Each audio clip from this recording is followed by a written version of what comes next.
Pozdrav svima, danas ćemo pokazati kako da napravite efekat kiše u Photoshopu.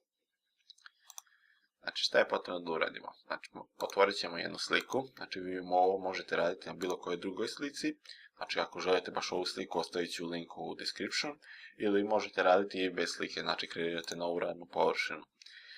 I šta je potrebno prvo da uradimo? Idemo na Create New Layer, znači kliknete ovdje, ili jednostavno možete na tastaturi pritisnete Ctrl i Shift i N, znači Ctrl Shift i slovo N zajedno i kreirat ćete novi layer.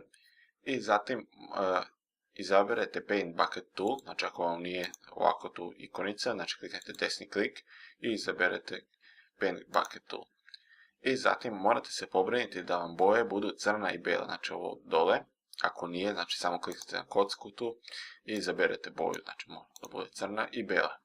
I zatim sa kanticom kliknete levim klikom na sliku i popunite sa crnom bojom. I zatim idemo na filter, render, fibers, znači fibers kliknete i ovdje gledajte da vam variance bude između 50 i 64, a strength neka vam bude između 8 i 15. Na primjer, ja sam izabrao da mi variance bude 55, a strength da mi bude 10 i kliknemo na OK. Kao što vidite, ovako smo dobili nešto. I zatim idemo ovdje, gledajte da vam ovaj layer što ste kreirali bude označen ovako. I kliknete ovdje na opacity, znači na ovu strelicu, ili jednostavno možete upisati broj. I znači povučemo ovo.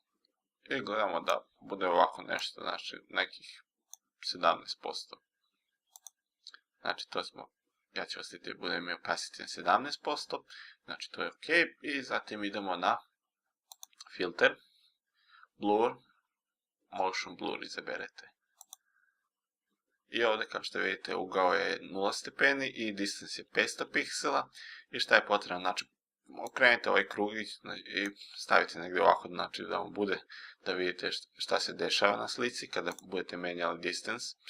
I na primjer smanjite na nekih, ne znam, ja ću smanjiti na nekih 19 piksela.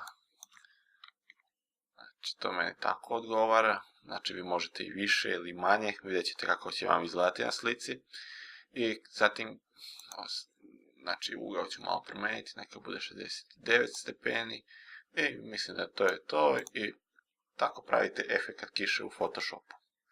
To je to, ćao!